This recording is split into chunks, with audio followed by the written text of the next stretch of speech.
Hello, family. Hello, hello, hello. Welcome to Liberia Shall Rise. This is Dr. Positive. Today, we want to take you through another series of another series we have on here called Hidden Heroes. Allow me to walk you through what we're going to do today. I want to take this time to allow us to pull back the curtain, or allow me to say, let's peel the onions and go into the heartbeats of our streets. Today, we're going to be looking at the street vendors, those who help our country to move forward, those who are helping our country to develop in the background without even getting any help from anybody. They were able to start their businesses on their own. They come every night to feed us when we leave work. They feed our children, they feed our family, they feed us when we come from partying at night. So today, I'm going to be joined by my own brother, my one and only brother, Mr. Augustine Sharif. Only one. Yeah. Welcome, brother. Welcome, brother. Tell us, how is it in your cool city, Colorado? Man, it's good to have you, man. I mean, I like the intro. I know exactly what I mean. This is Colorado is good. Let's just put it that way. But I'm super excited about today's discussion. So I'm looking forward to what we are going to be discussing, and I think it's going to be fun. So All let's do right. it. And to the family, I know you guys are Super Bowl fans out there. We wish you all the best. I don't have a team. So any team that win, I take their side. I'm going to buy my champion jersey. So yeah, so that's my role today, Mr. Sharif. What about you? You got a team? Man, any team that beat my team during the Mhm. regular season, I play for that team. So that way I don't get embarrassed. If you beat me during the regular season and you in the Super Bowl, I'll say, okay, I'm gonna root for you. I'm not gonna disclose, but I know exactly I'm rooting for someone. So All right, Mr. Sherry, thank you so much. So, finally, on our Hidden Hero series today, we'll be looking at our net sellers, those that actually, like I said, feed us when we come from work, help us to eat at night when we're tired, when we can't cook, when we come from work. We're going to be looking at the value these people bring to our society. So, we're going to look at three things. One, the value they actually bring to the society. Two, how the government can help them become better. And then three, how the banks can also help them to grow their businesses. So I'm going to be talking to Mr. Sherry today for us to kind of break it down for you, the importance of supporting these members of our community. Like I said, the hidden heroes of our community. So we're going to look at the nice sellers, those people that sell the killer willy, the pepper color, you know, the, how you call it, the grumpy, the fish. Sherry, go ahead. You are saying something. You're muted. You're muted. I said, don't forget the fufu and soup. Don't forget the roasted meat, the The roasted fish. roasted fish, the roasted fish. That's what I was going to say. The roasted fish, the one that they put the grumpy, the peanut butter on. So I need to learn that recipe, brother. I need that recipe somewhere or the other. When I go to Liberia, the next time I'm going to sit down with the woman and I made that fish. Even if it costs me to wash dishes, I'll be washing dishes. Man, Yeah. I'm looking forward to the discussion. So definitely let's get the show on the road. But I know you got a video you want to highlight. And to our viewers, we just want to say, look, enjoy the video, forget about the technology, forget about what's behind it, enjoy the video, and let's get the show on the road. Let's start All with right. our video and then get the show All on the right. road. Thank you.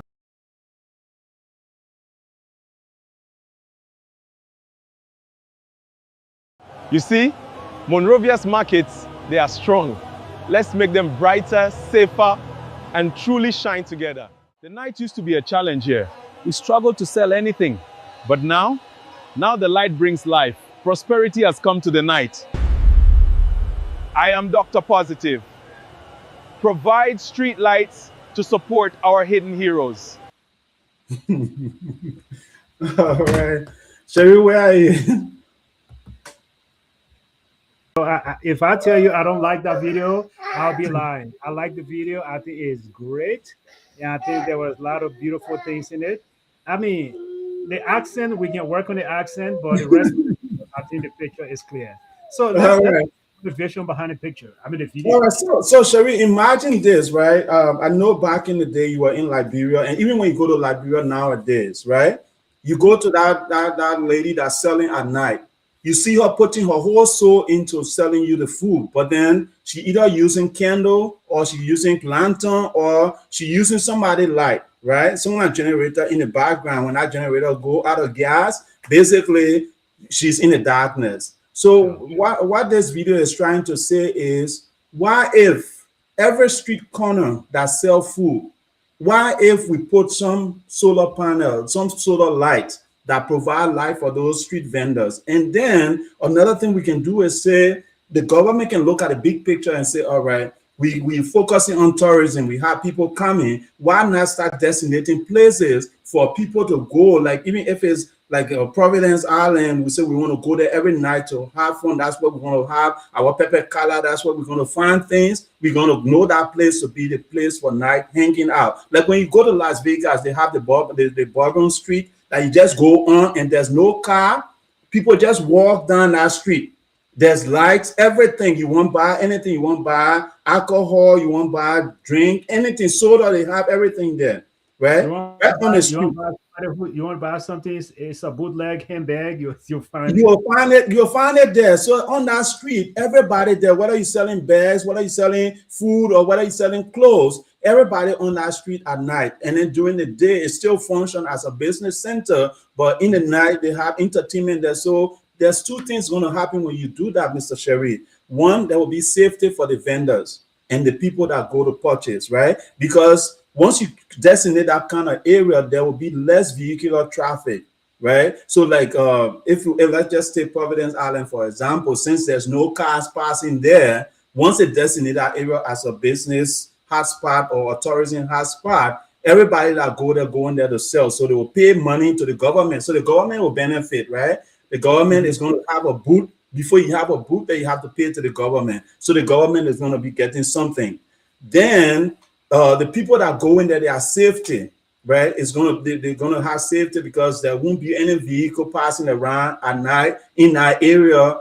People will be safe. That's the second thing. And then you will find consistency, right? So if I'm a tourist, now I don't have to look for a new hotspot when I get to Liberia. I know the last time I went to Providence Island, right? It was hot. They had the entertainment there. If I let partying, like the way you let partying, I will go to the party place and party. You know, I'm the quiet guy, so I would just go and find the food and eat. But you let party, and so you'll go and party and then and come. So everything will be there for everybody. So in that way, as tourists, we all gonna be safe. I see you laughing. You can add your thought.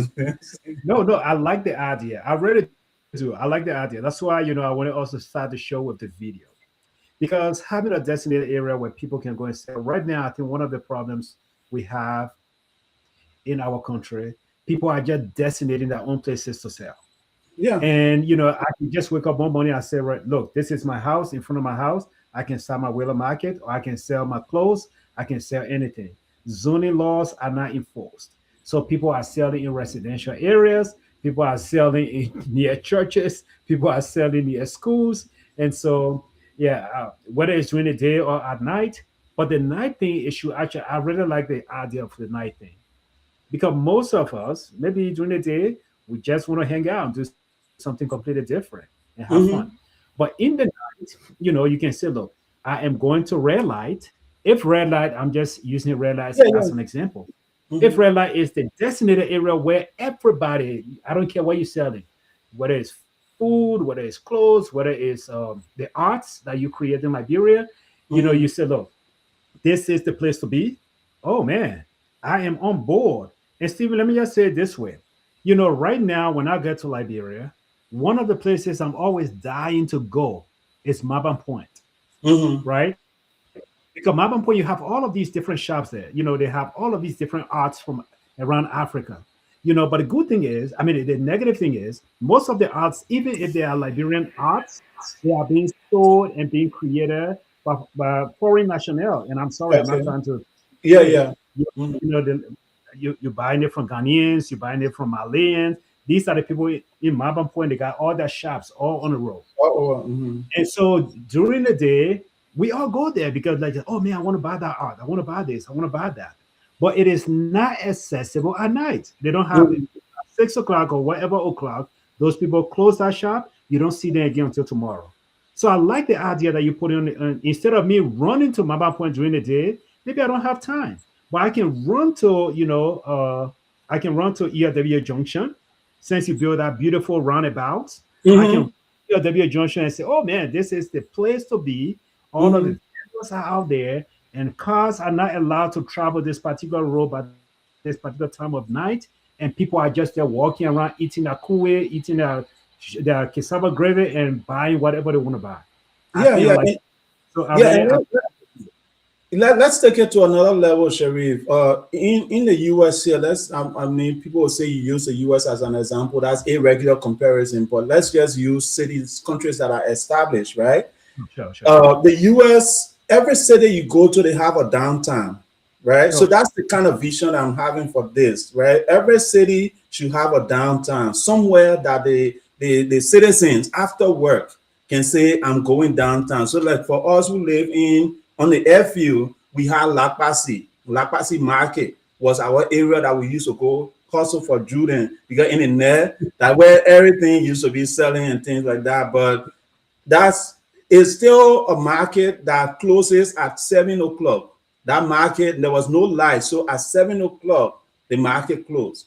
You understand? But when you Mm, have a place designated that you say, all right, this is a market, a downtown for airfield. Everybody on the airfield know that this place is open. Right now, people try to use where Sharks is, Sharks, the area that Sharks is, or near the airport there is kind of like where people go to hang out every night. But even the lighting is not good enough that people still struggle, right? People still struggle to sell their goods and services. And then the thing is, Sherry, one of the things that I'm hoping for them to standardize is those places are not covered. So once the rainy season comes, the whole party stop, the whole jolly stop. You can't go there again because everybody's selling on some little market, everybody's selling sure. on some little chaos. So the person you used to buy pepper from, if they don't have a booth, or the person you used to buy pepper color from, or the roasted fish from, if they don't have a booth, basically the whole rainy season you're not eat your roasted fish because that person can bring that market outside. And that's what I'm talking about. The country is losing a lot of money,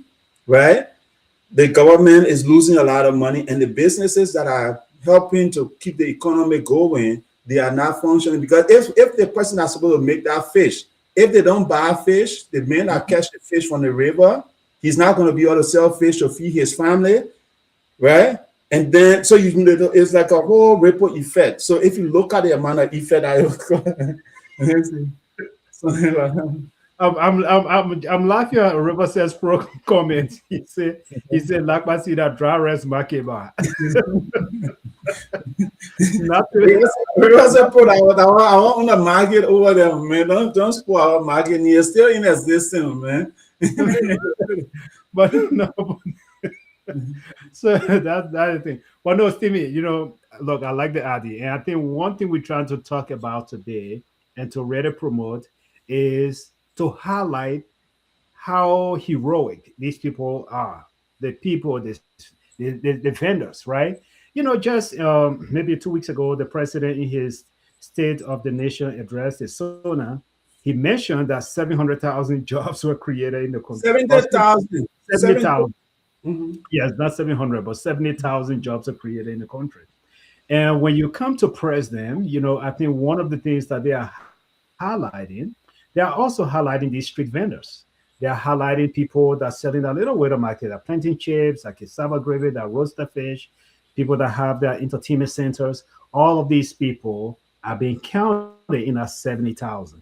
And now, if that is to be true, and look, I'm not go here to go into the detail whether 70,000 job was created, but what I do know though, that the local people, those that actually have the everyday hustle, whether they're selling down Waterside, whether they're selling on Randall Street, whether they're selling on the Ministry of Education, those people, they are the everyday heroes.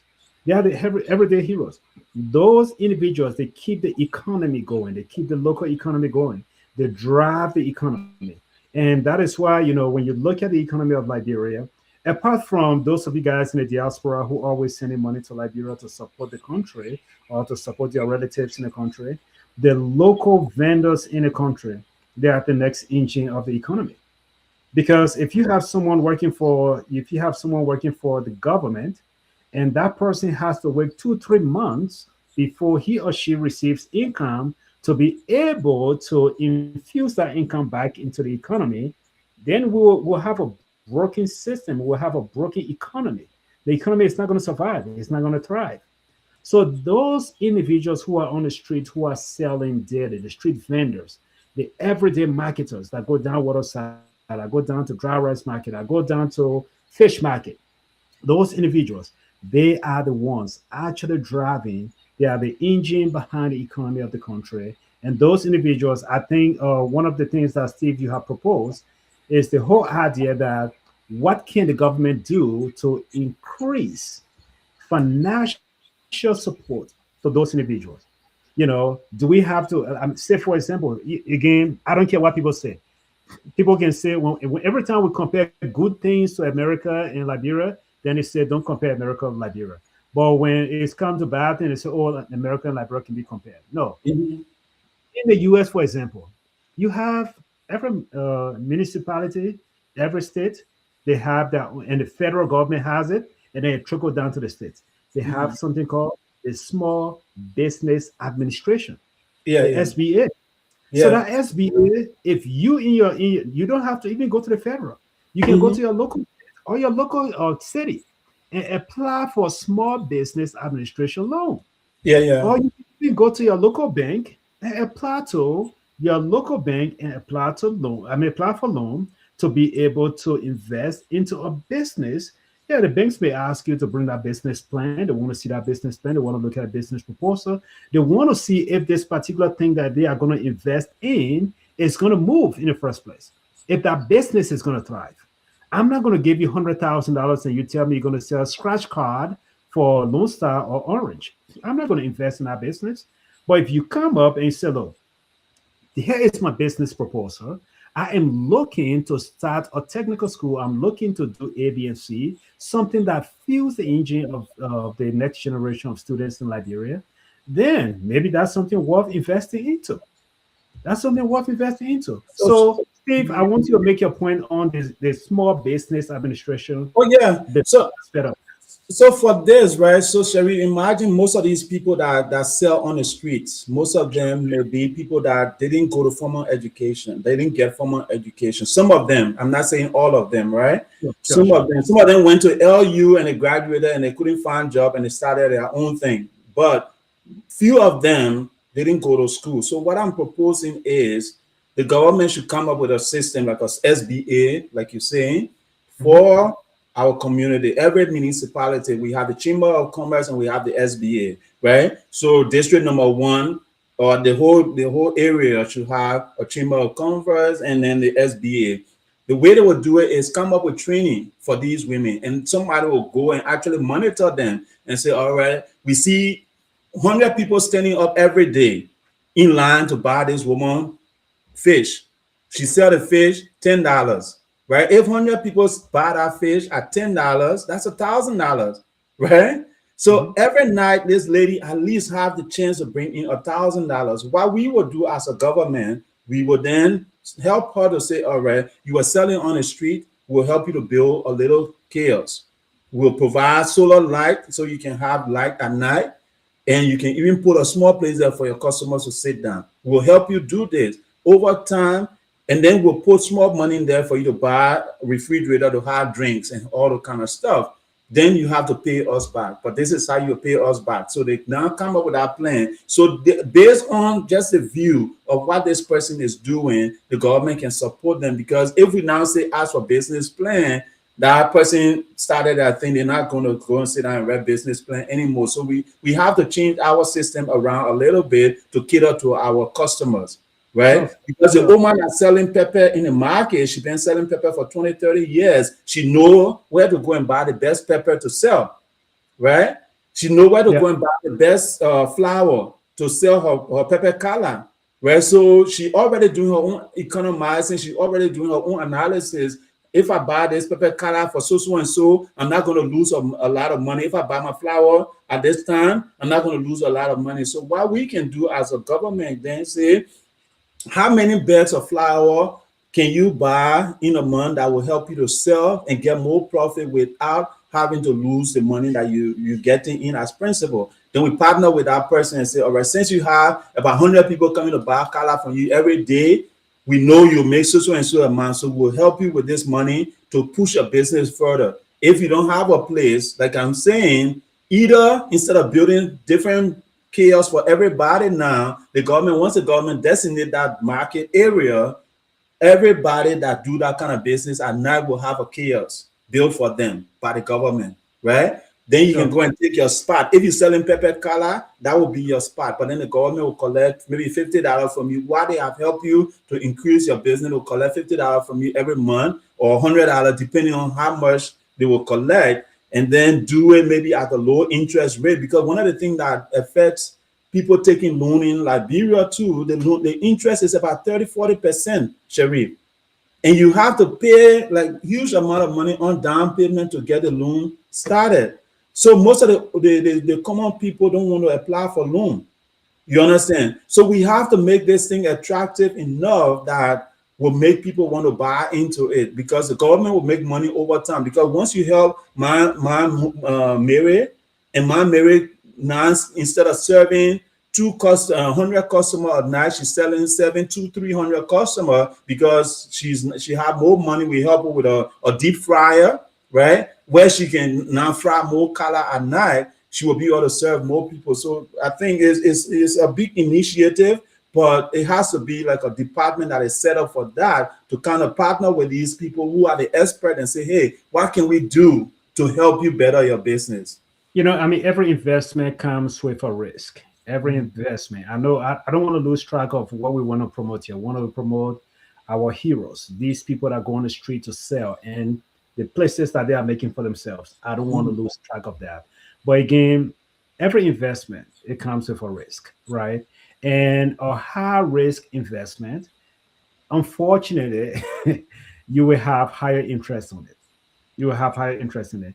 Liberia, the market, a lot of the markets that people do, for some reason, it is not a broader market. Like, it's not a market that people can sell and say, look, we got 300,000. Most vendors in Liberia, I hate to say this, but most vendors in Liberia, most business people in Liberia, if you even ask them today which bank you're banking with, they will tell you they have no bank account. Yeah, yeah. They have no bank account. And investment firms, whether it's a bank or whether it's the government, they need to know that you have something in your account. You need to show a bank statement to show like, hey, I got $20,000 sitting here, or I got 10,000. Show some sort of bank account. But most people, they open the cash box and they put money in that box and they put it under that bed. I'm sorry, I'm not saying you should go rob someone's house tonight, but that is exactly what happened. And so, because the people are not financially, people are not financially literate. Let's put it that there's not financial education to really tell people how to manage the little money they're making. So people just they sell $200 worth of goods today. They take that $200 and buy another $200 worth of goods. That is not business. And so if banks are going to give you a loan, they're taking a risk. So they have to look at it and say, look, the interest is going to be high on this particular loan because it's a risky business. The same thing apply here too. Even in the U.S., if you apply for certain loans, man, I used to work for a finance company where at the point in time, and I know some of the interest rate we're giving people was crazy for car loans. Those interest rate was crazy because those individuals did not have good credit or excellent credit. Those high excellent credit you apply, just like, man, this guy is good. We just gave you some of the lowest rate on the market. But those with crazy no credit or no good rate credit history, they were getting interest rate that you were looking at just like, wow. So the same thing apply here. So Sharif, before I came back on camera, you were saying something like the government is claiming credit for the market women and the street sellers, right? As part Sure. of the numbers that is that as part of the number of jobs that were created. So Sure. imagine this for a minute, right? These people are surviving, they are striving, they are moving on their own without any government support. Yeah. Imagine this, if the government just come up with a plan that we are describing here to say, all right, these people are the hidden heroes of Liberia. They are driving the economy of our country, right? As Rivers Expo is talking about some security. Let's make sure that where they are selling is secure. by building those night kiosks for them, electrify that area. When you go there, there's lights, there's opportunity for you to sell, there's opportunity for more people to come, and some of them Mhm. can keep their kids near them, because imagine this: when you go in on the road, sometimes they have to leave their kids home because Sure. uh, they can't carry the kids to on the road, right? But if it's in a safe place where they have protection for their kids, some of them can take their kids to work with them. So on a broader level, they are being Mhm. secure. And then imagine where the government come up with program and say, hey, bank, we're going to train our people. They're going to work with these women. We're going to actually monitor their business, know what they are making, and we will give them it will be a kind of government backed loan, right? In the Yeah. way they do it in the US. So we will give these people, if the person is already making $1,000 a night, instead of giving them $3,000, $4,000, we'll give them $1,000. We'll just say, all right, this one is where you start. If you can pay back this money with the interest that we charge over time, then we'll increase it, right? So you pay that money to Mom Mary. She have a team that helping her to open a bank account, helping her to use mobile money, right? Mhm. So the bank has a team that training the people how to use mobile money, how to you don't have to even go to the bank. You can now start taking mobile money transaction from your customer, and you get your money directly in your bank account.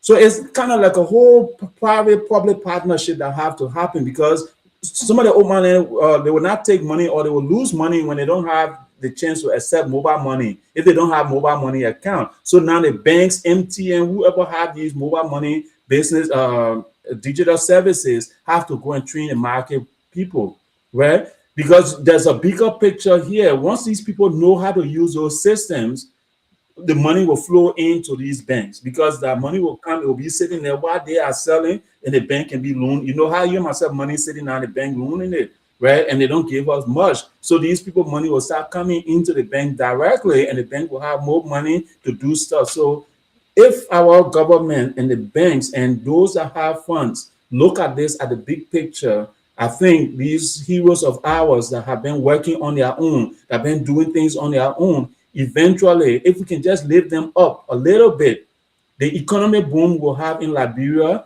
70,000 will not even come near. Yeah. Sharif. So we Mhm, we we we we, we look. We are half hour into the broadcast. I don't want to lose track of. I know we have other segment I want to talk about, but look, I want to put it this way. I have someone, mhm, someone that I call my daughter in Liberia, who is very dedicated to what she does, right? She mhm, goes on the road every day. Every day. She wakes up in the morning, get her kids ready for school, and then she turns around, go to real life, buy her goods, and she does roasted fish, roasted meat. Sometimes she makes little spaghetti, and she's just operating. And the way she is ready, some in most cases, financing this business is what we all grew up knowing in Liberia. We call it susu, right? Susu, Put yeah. your money in, somebody gummy. So just that kind of battle system, that's exactly how the most businesses are operating in Liberia. So I get the point. Just imagine those individuals do not have government assistance.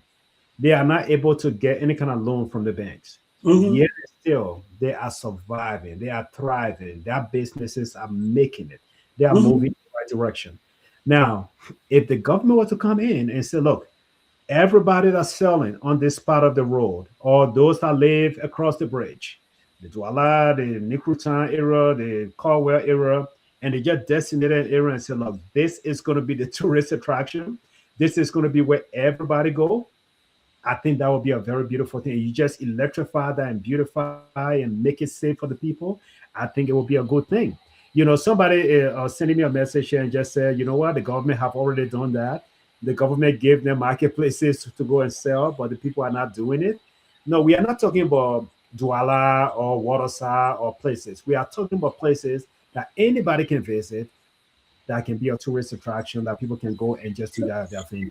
and the person should know that we're talking about night sellers. So night sellers, those that sell the pepper color, those that sell they don't go to regular market to just sell their pepper. They do it in the communities, Yeah. right? In the communities, we don't have designated city centers that people can go. And this is what we are talking about. And I think this is a good way to segment into the government part, right? Yeah. And I think we'll play this video quickly. and Yeah. then go deeper into it. Because if you have a designated place for businesses that are established, 10 years from now, another government will not come and break it down because that place has been designated as a tourist center. When people come to Rayleigh, when people come to Monrovia, they know that Douala, how you call it, Douala City Center exists. And when you go to Douala City Center, they have one of the best tteokbokki there, right? And then that's where everybody will be running for that best tteokbokki or the best pepper kala or the best roasted fish. You understand? So we will, once we have these places, people will start finding something very valuable for those places and going there. So Sherry, let me play this video quick, then it will help us to talk about the next segment where we bring in the government, and then we'll kind of look at River's pro statement here as well. Let me share my screen.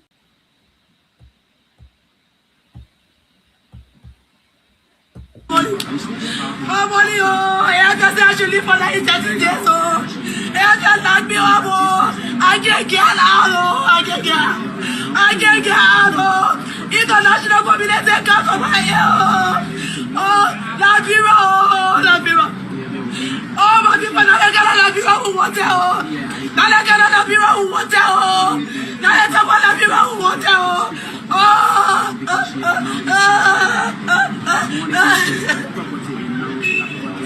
Rescue team, oh! You say you get to rescue us, oh! I tried it, oh! I tried it, oh! I tried it,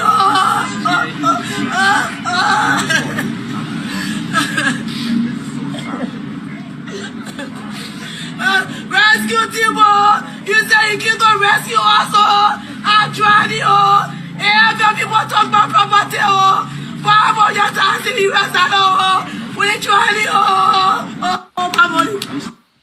All right, I think that's good enough for the top.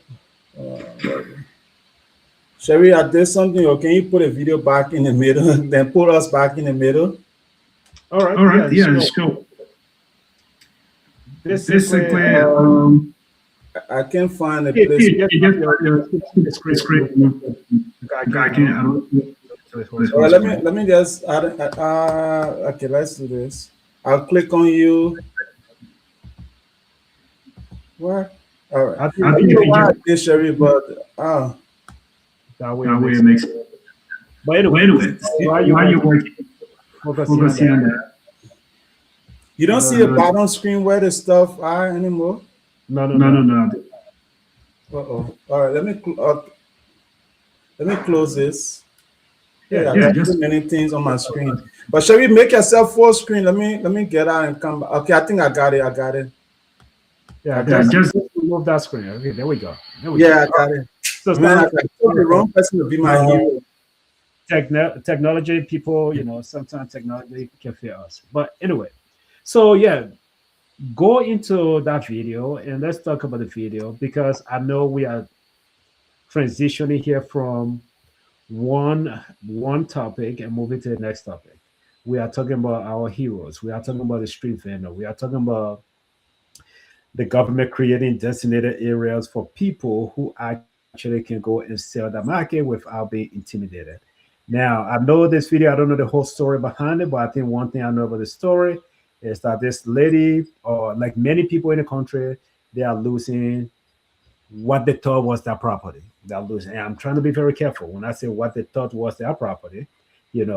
Maybe they built a property on a land that was not theirs, but you can't blame them again. Maybe somebody sold a place to them that they thought they legally owned, but then years later, you have people that come up and say, "No, this is my land," and the government this time around, the government itself is implicated in being part of that group of people that come and say, "This land is not yours. You got to get out." So tell me a little bit more behind the story of this land and how this ties into our segment, and we're just gonna. I All think I right. have no idea. So again, Sharif, looking at the whole big picture, right? Yeah, We're talking about the hidden heroes of Liberia. So the sure. hidden heroes will be anybody who say, all right, I don't have everything, but I'm going to strive to start on my own. So assuming this lady is in that category, she have her own business, and it was in 72nd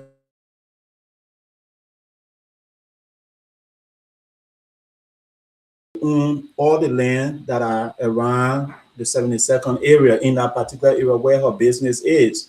So the AFL is asking everybody to vacate from that area. And somebody did ask the president on another interview, and he said, if the land is for AFL have to clean their land. You understand? So this is coming from the president. So at least they should have been, we're going to take the case to court. And then after legal proceedings, when the people D has been validated, and the law will take its course. But it's not that way. When once somebody say they own a land in Liberia and that person have power, basically they have the chance, the ability to bring a bulldozer. And at some point in our country's history, that has to change. And how does this tie into our topic? Imagine we're talking about these market women that have, the market women and men that have built their business from scratch. You don't have a designated area to go and sell. You bought a little land, and then that land now is yours.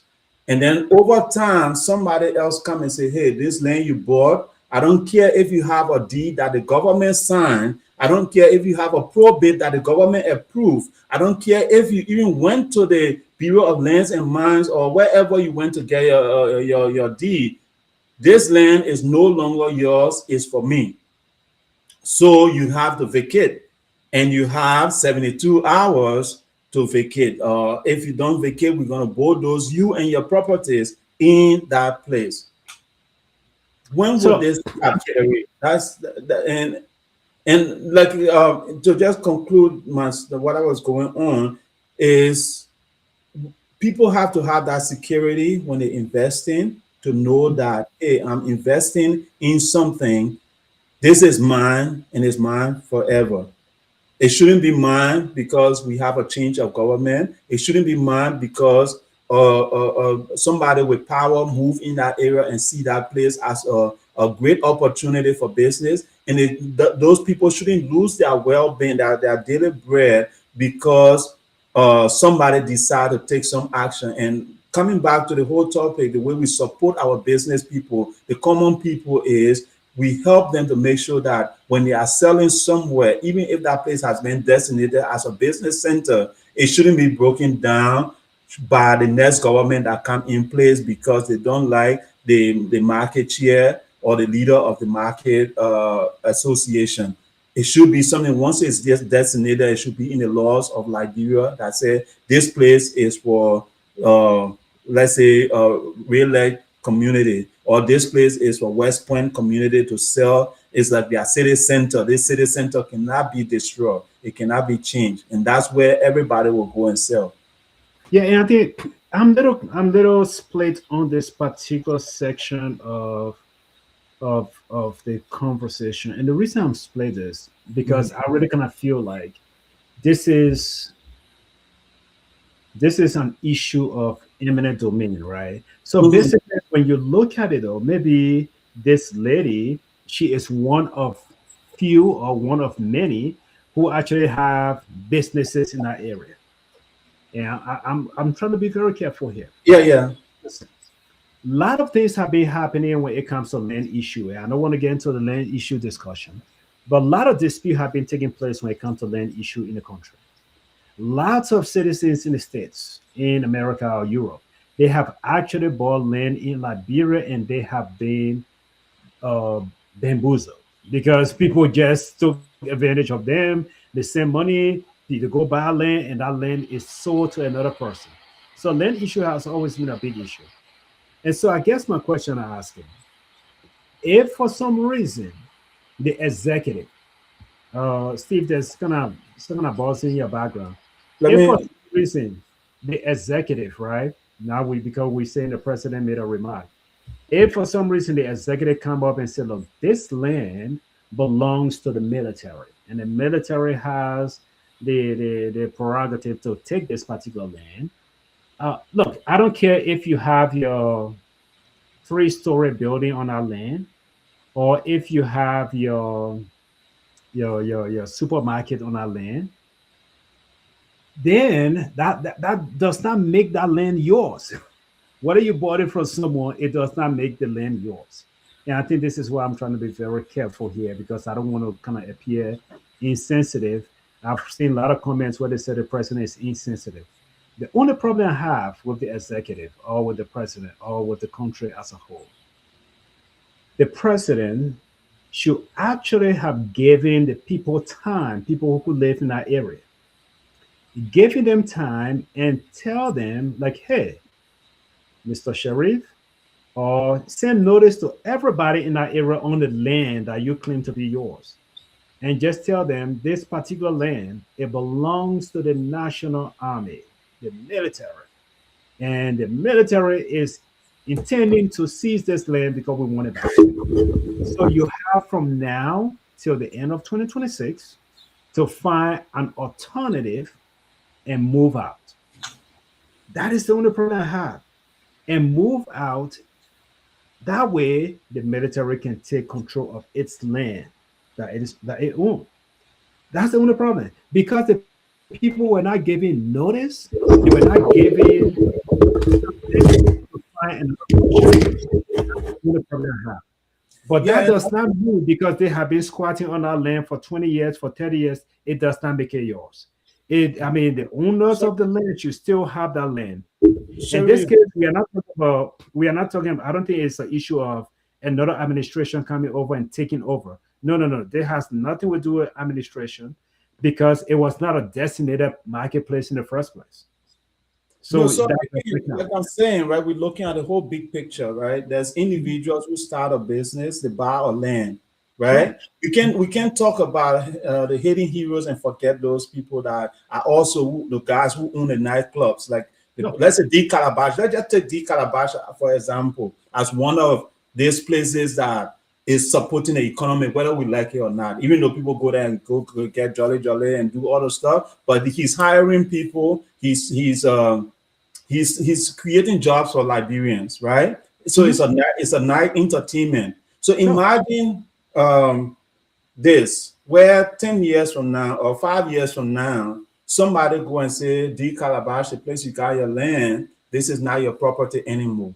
After this person has successfully been known as a business spot for that place for 10, 20 years, then all of a sudden, somebody come and say, hey, this is no longer yours. And I believe in my right mind that D Calabash, before they started their business over there, they went to the government, purchased a land, right?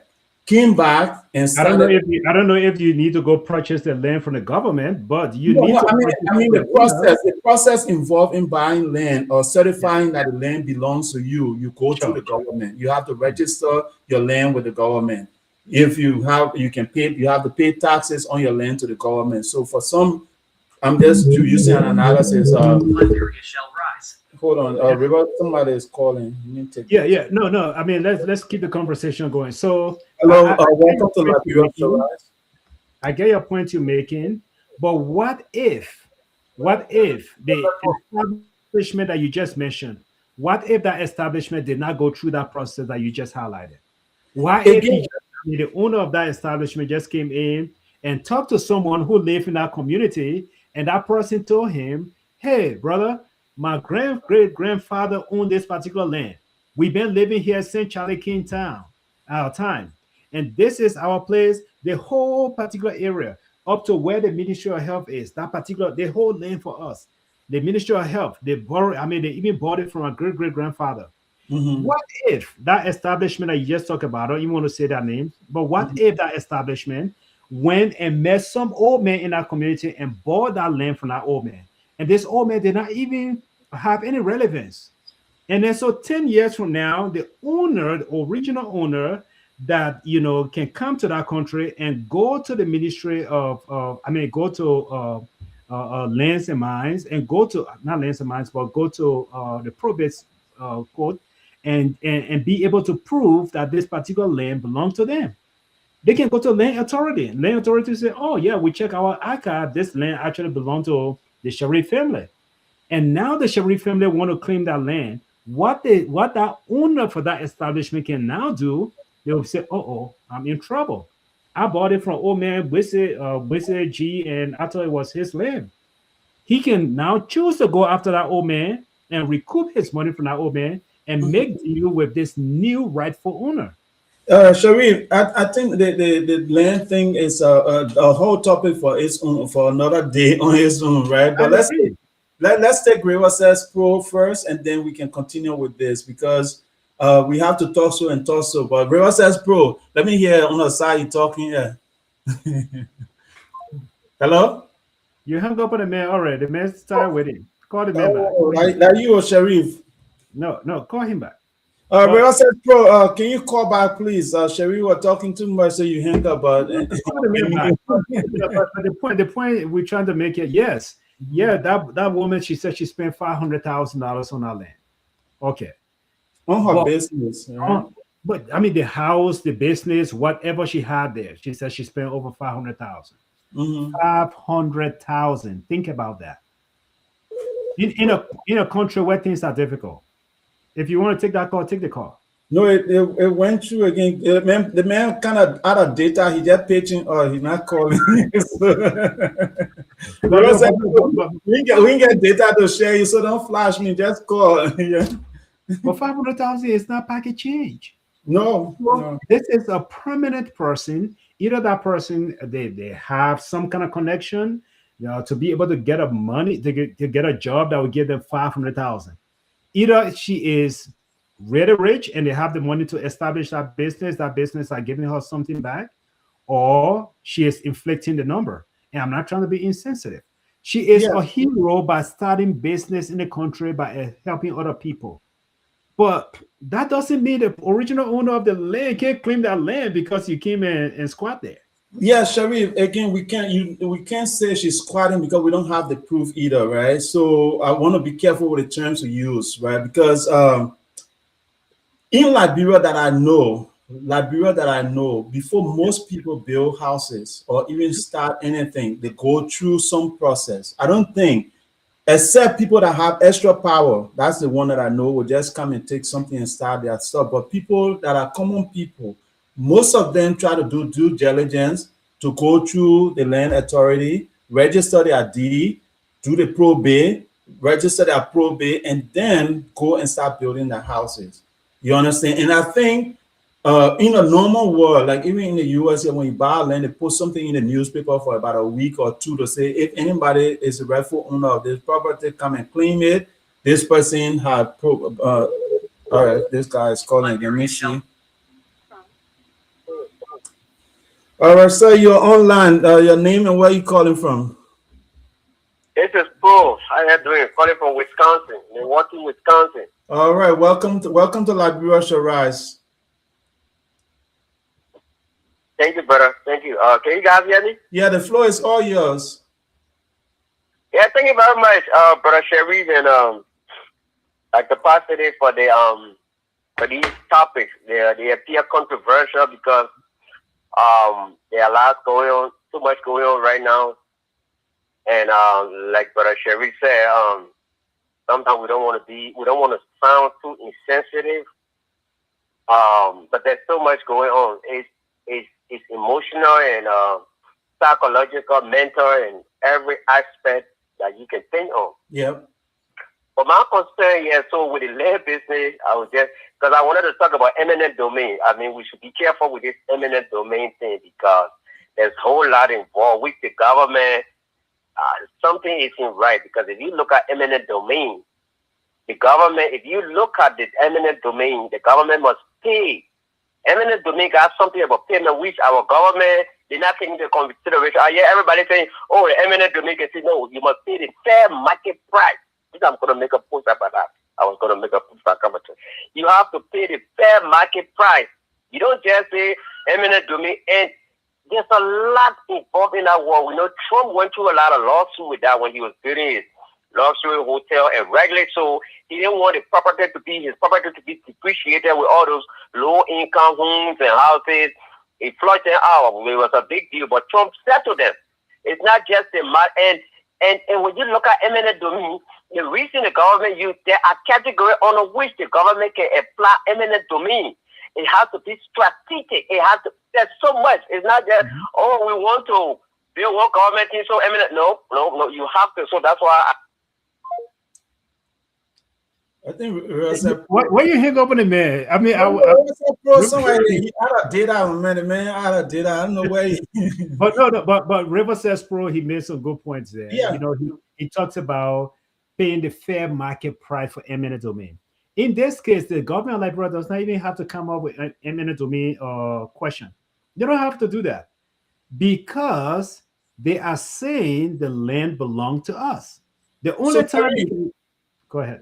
What proof the government have that the land belongs to them, though? That's the question you haven't answered yet. Like, what proof the government have if this person bought their land, went to the same government, though, the same government to probate the land, to register the land with the land authority, right?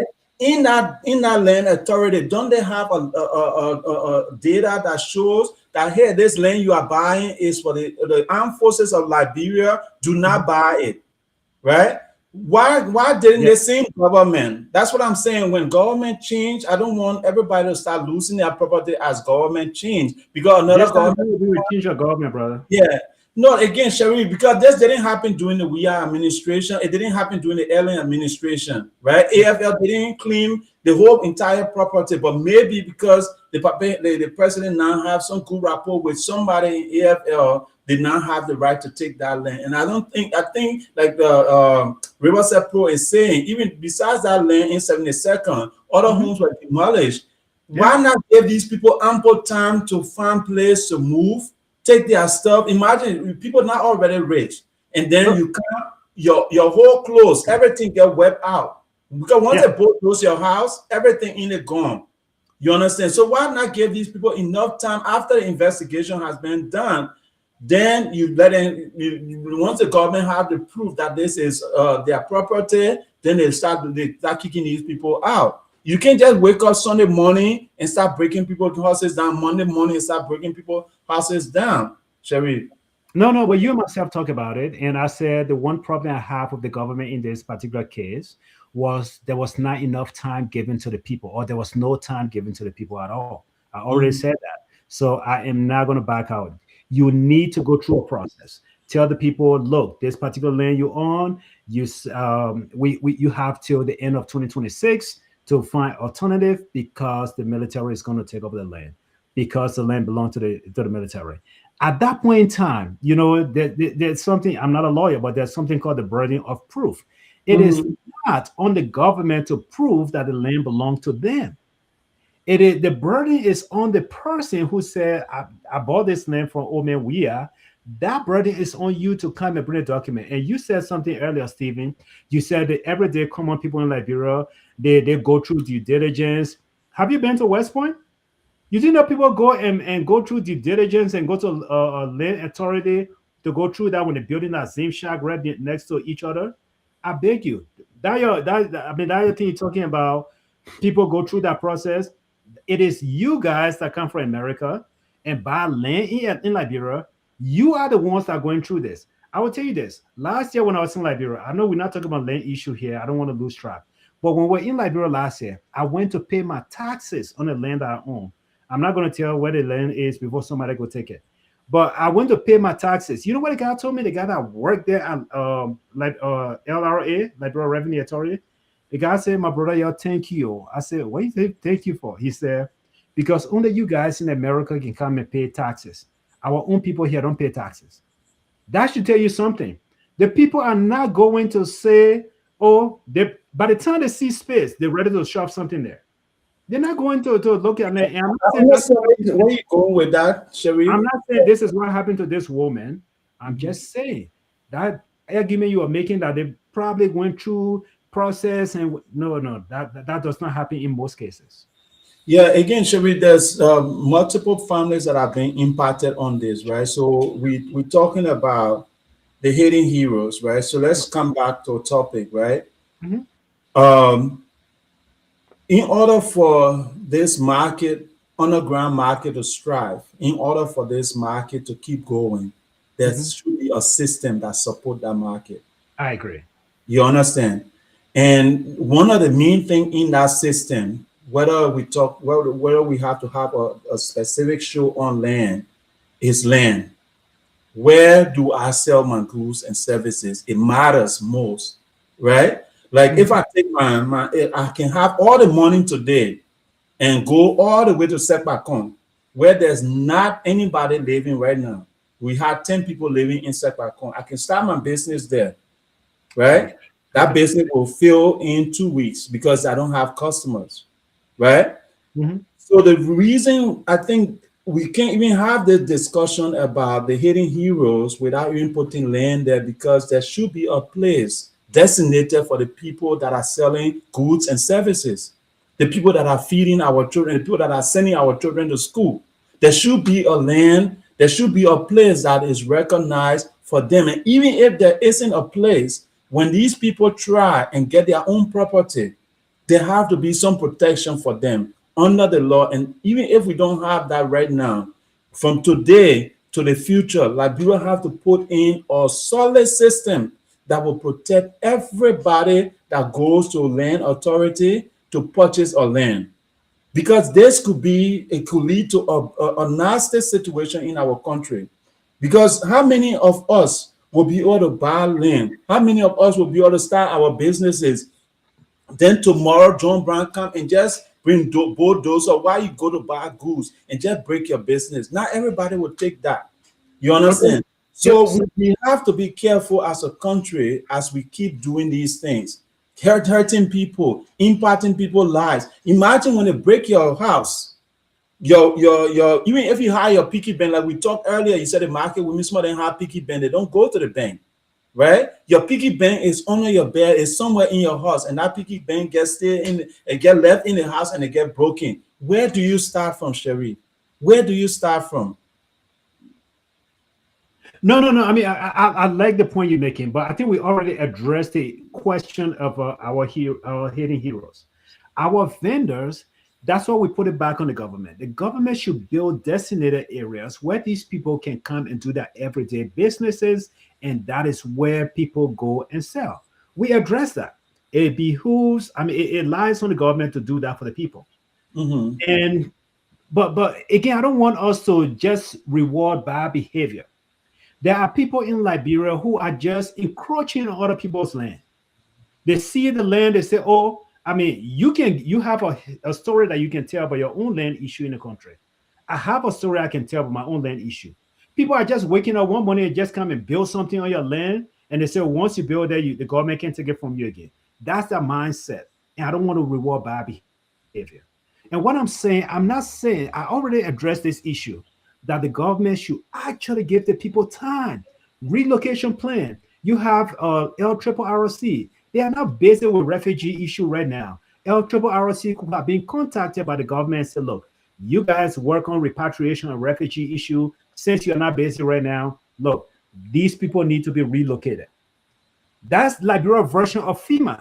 Those people can be relocated and moved to a place like my brother Emmanuel P is saying. And this man who is this Emmanuel P man, when I knew him, in Liberia, the man was living in a military place. I think at the time he lived around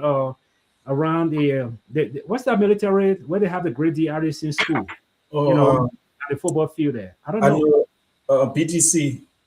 So Barclays Training Center, so that's run area that he lived at the time. So he knows exactly what he's talking about. He either he had someone who was in the military or he knew he was in the barricade.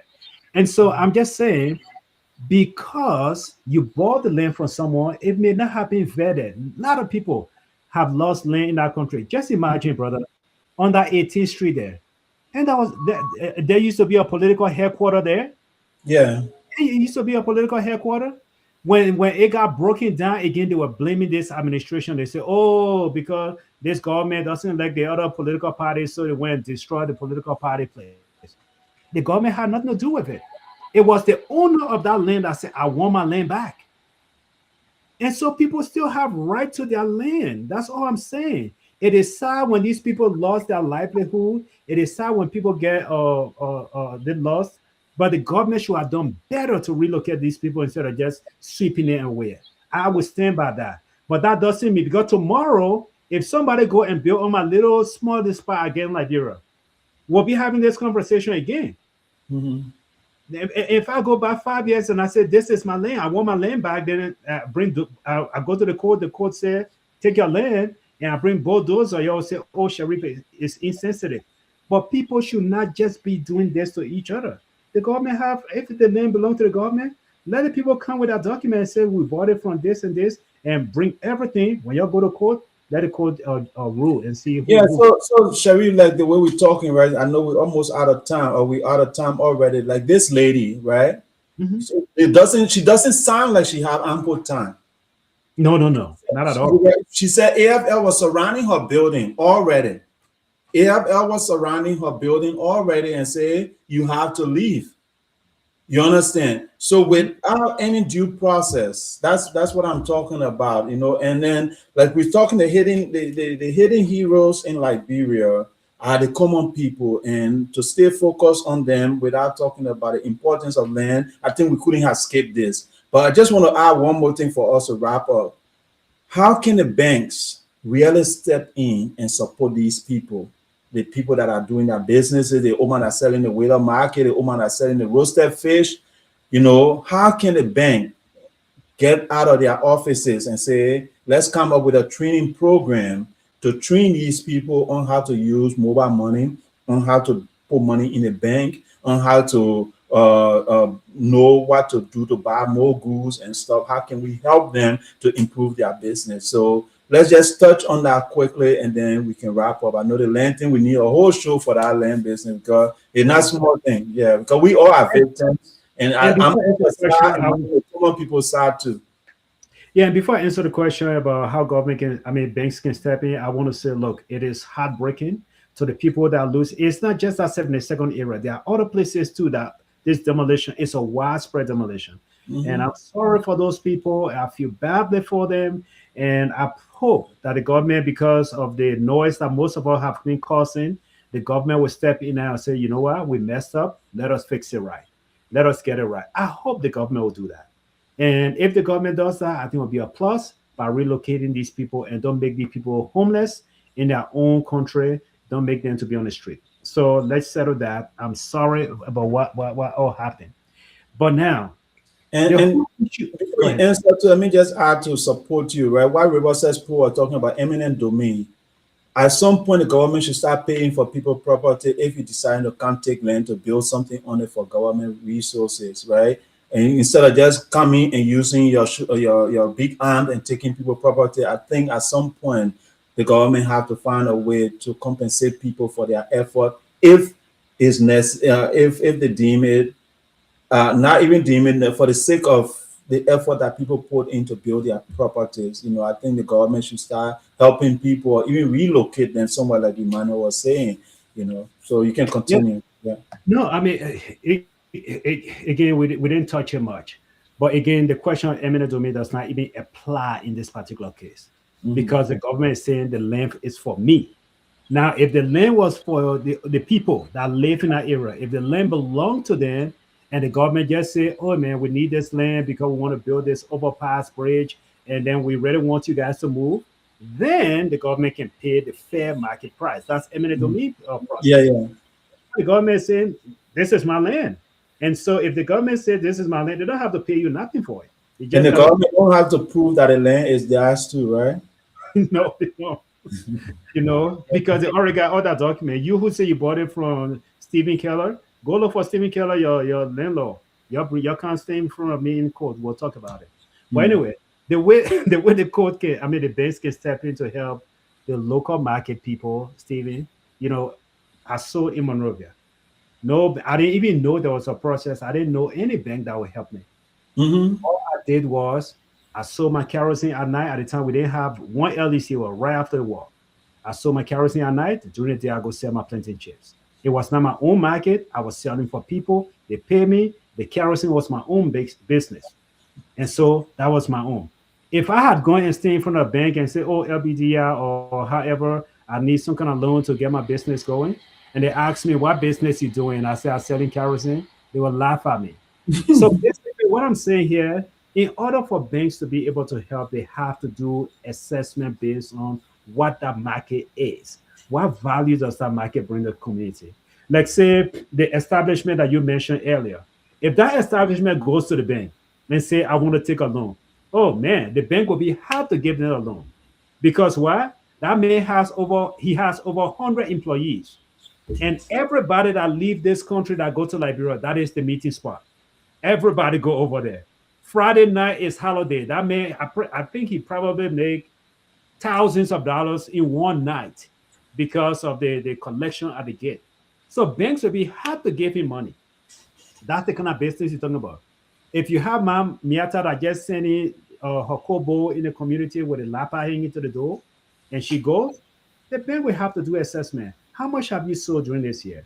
So to answer the question, it's all going to be based on assessment. It's not just everybody go in and get money. It depends on the type of business you're doing, the revenue you got coming in, how likely it is that you'll be able to pay that money back. Yeah, and Sherry, I think you made a great point by using yourself as an example, right? The kerosene boy that is out on the street, the gas seller, the guy that is selling gas on the street right now, he could be in your situation. So I think our country or our systems are failing our everyday heroes, right? And like we're trying to highlight on this platform is these people start on their own. That's entrepreneurship right there, Sure. right? And they're sending children to school. They're sending children to school, they're feeding homes, they're paying rent, they're doing all these things, building houses, right? So imagine the amount of job these people are creating. They're paying teachers, they're paying principals, they're paying builders, right? So just those little businesses that they are doing, they are already helping the economy in so many ways that our government even second put foot.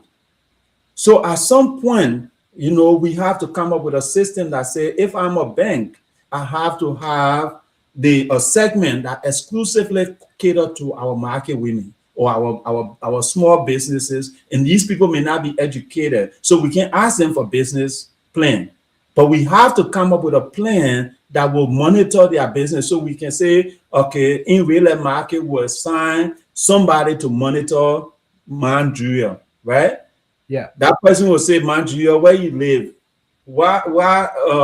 how many children you sending to school, how much businesses, how much goods you buy every week. So the person will monitor that person, and over time, once they see the viability of supporting this person's business, then they bring them. But there will be a caveat: before we invest in you, you have to have a bank account with us, right? You have to have a bank account with us. We have to see how much money you bring in daily, weekly, and then after that, and then so we'll help you set up your mobile money so that when people come, they just scan your something, they go to your mobile money account. So the bank itself, without even spending any money in the first 6 months, can know how much this person make.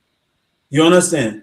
And then so once you go through that system for 3 months, and we see how much money we bring in, if we know that you bring in $2,000 a month, we can give you $1,000 loan, right? Because the debt to income ratio, we know you bring in $2,000. So if we give you $1,000, we know you can pay back. So now this person is capable now of borrowing $1,000 at a fair rate, and this person can pay back over time. And if we do that, Sharif, the amount of businesses that will open, the amount of people that will be able to do their job, because my Mary cannot build her house right now because she paying her children's school fees. But imagine if she have a hand where she get extra hand to be able to pay her children's school fee, and she get that extra $20, she will pay Paul, because Paul is the one that was building her house. Her house is now at roof level, but she can't finish it because she don't have that extra hand. But if we help Mom Mary with that extra loan she need to push her business forward, in 2-3 months, Mom Mary will say, wow, I'm doing well now, I can finish my house. We don't have to pay rent anymore. Then she go and finish her house. Now she hire Paul. Paul too, on the other hand, he got children to feed, he got children to send to school. So Paul will not pay his own children's school fees. And then the teacher there that working at the school that Paul children go to, he will not say, oh, I can go and buy my children clothes, I can build house. Then he hire John. John is also a builder. He hire Moses. Moses is a plumber. You see how this thing can go. The hidden hand Adam Smith is talking about, that's how you can just go in a ripple effect. So we have to find a way to support these people if we want for Liberia to rise, if we want for our country economy to boom.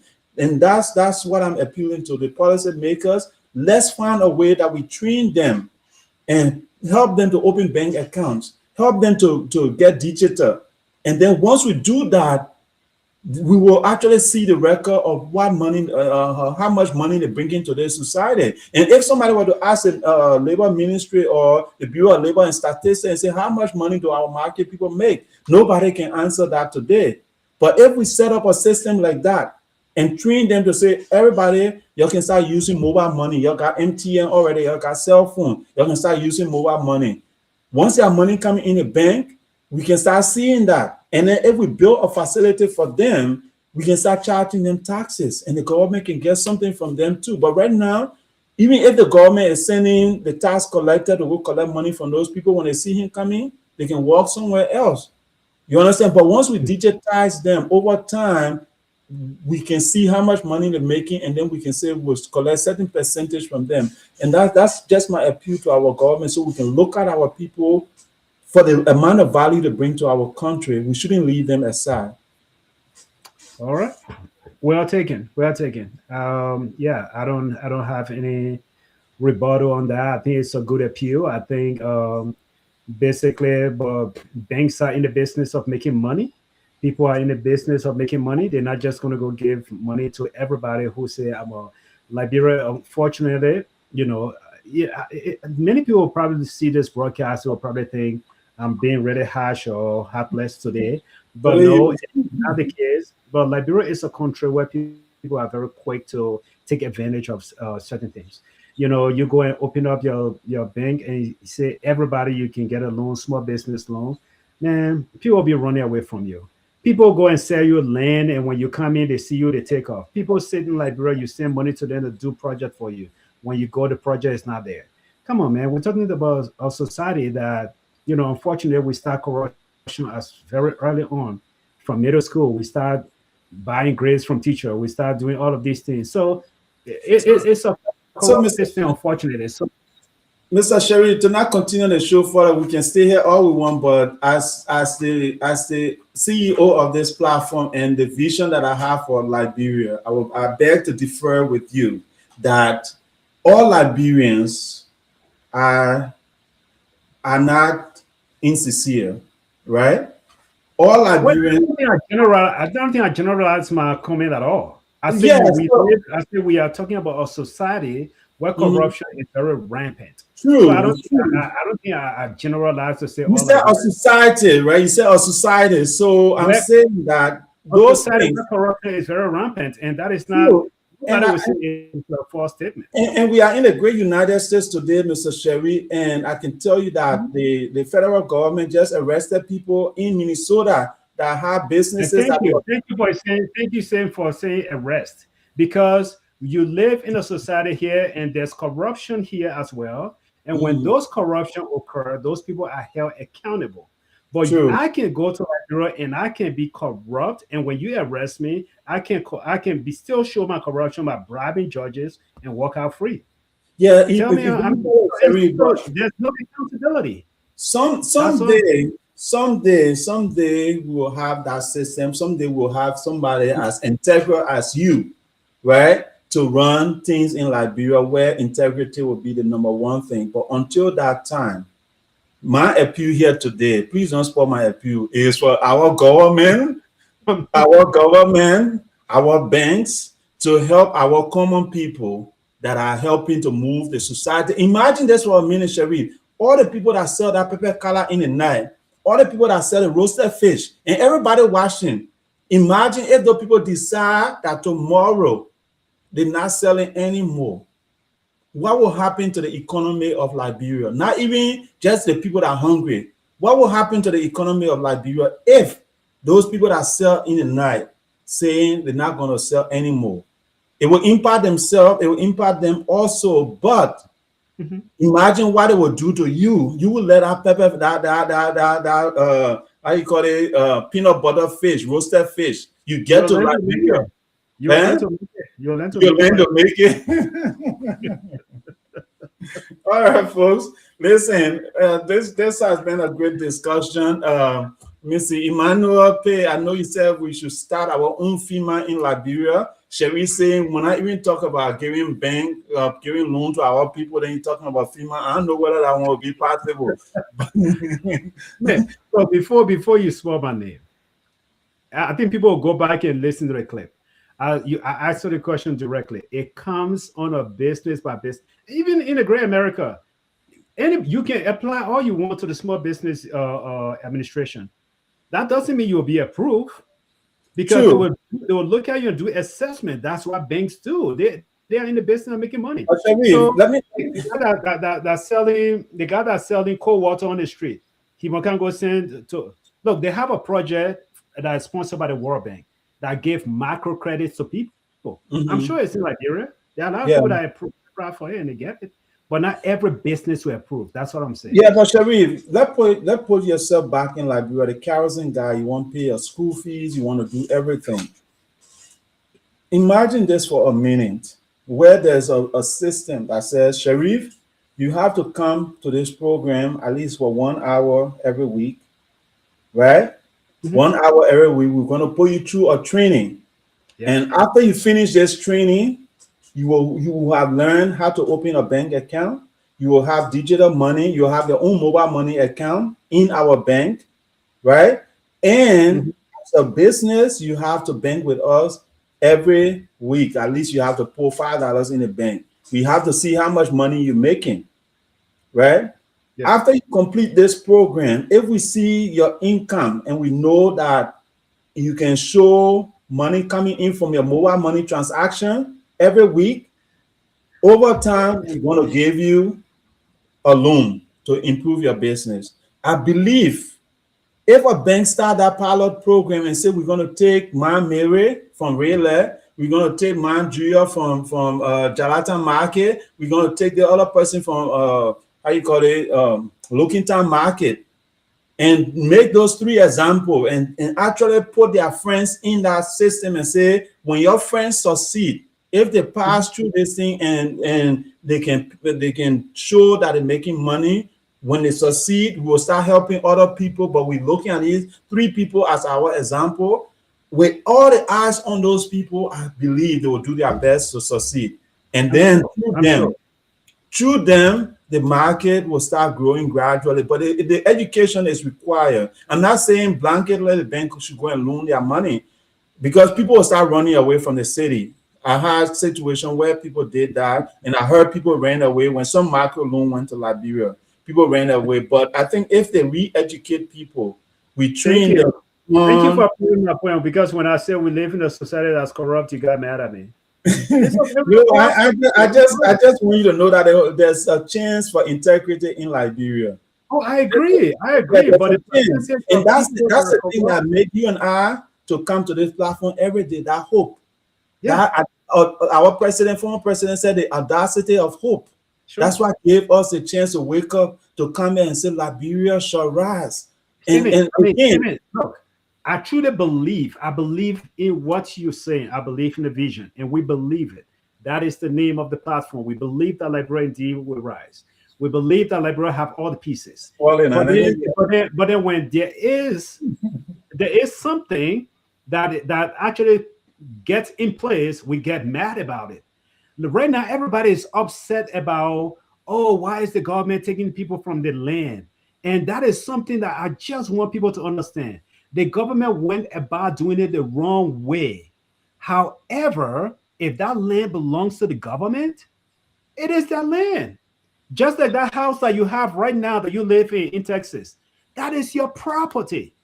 If somebody come and squat in that house because they saw the house empty, maybe you travel to Dubai, you travel on one of your business trips, and then person say, oh, the house is empty, nobody living there. It happened here in the States, where people just saw people empty houses and they start living there.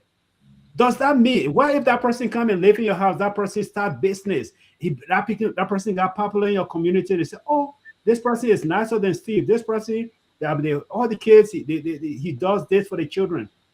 So when you come back now, because that person is nice and the community love that person, does that mean that house does not belong to you? Come on, man.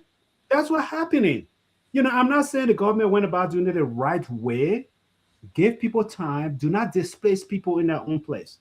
but that does not mean that land does not belong to the government.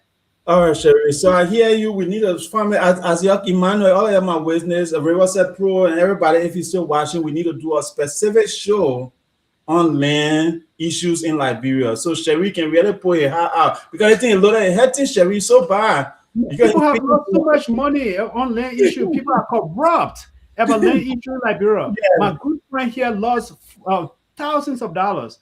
Not one land. They say, "Oh, we'll give you the second one." They give that second one. And when he went, they say, "Oh, that person that gave that second one, that land does not belong to them."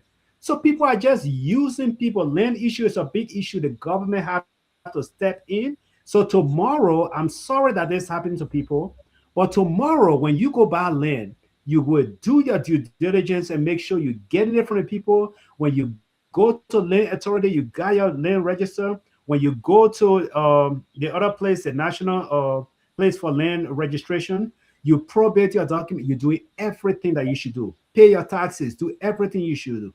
You got document. This woman, I'm sorry for her. I keep using her in the example. If she have done all of those, she looked like a sound businesswoman. It's very clear that she got her business, she got her document. So if she purchased that land legally from someone, whether she was duped or not, and she been paying taxes on her property, she got a case. She will get a lawyer, they'll go to court, and they'll say, Mr. Government, this is what I have paid over the 20 years I have lived there. Every year I pay my dues, my taxes, and my business hire this many people, and this is where I bought the land from. The government will be sympathetic and the government will say, you know what? Now we'll give you something back because you but got Sherry, something you bro, will do. Sherry, most government projects take 2-3 years to get started, right? Do Sure. you think? Do you think in this history, in our day and age in Liberia, do you think somebody should get 2 days notice to move out of their house? No, Right? that's why I say what's wrong with it. What the Right. government did. So That's why I in keep that saying. case, even if the land is the government, I think they can give people time to say by December 31st, 2026, you need to be out of here. Except the government But it's too have. late now. They already break the people's houses down. What Yeah, time they will that's give what I'm them? saying. Because Sharif, it's hard for people to survive in that country already, and then automatically you just kick them out. Yeah, Let's pause this for another day. But again, yeah. family, we Let's want to do say it. thank you for joining us. Enjoy the Super Bowl. I wish your team win. I don't have no Yeah. team. Once I you gotta go win, watch again, bro. I gotta go see my man. I gotta go watch again. yeah, once your team win, I'm gonna buy my champion jersey, and we all be passing around here saying we are champions. So, so yeah, but Oh, thank you no, but so it was a much good again. discussion, man. I really enjoyed it. Take Yeah, care. I mean, to those who joined us today, we say thank you for joining us. We'll find time. We'll talk about the land issue. That day, I will talk. I will talk. But right now, I ain't even saying I nothing. want you already 20 minutes just because you got. But thank you so much, brother. Again, it's always nice hanging with you. To our market women, to people that are selling out there, we just want to say keep up the good work. Keep doing what you do to help our economy keep moving forward. To our government, we want to say help our people, give them some means to succeed more, promote their business, create environment for them, like we say, in designated areas, environment where they can know that their business will be there for a long time. And in that way, they can create more jobs for our economy. To the banks, we want to ask you to come up with systems to help these people to succeed. Come up with programs that will teach them how to use your bank resources so that they can grow their market. And on that note, to all of you guys who contributed, we say thank you so much. Have a great day. And if you didn't hear it earlier, this month and for the next 2 or 3 months, this first quarter in 2026, we are focusing on our hidden heroes in Liberia, the market women, the wheelbarrow boys, the wheeler market boy. Those are the people that we are focusing on. So we'll keep this trend going, keep following, keep sharing for us. And on that note, we want to say thank you. And indeed, Liberia will rise someday if we all do our part. Thank you so much.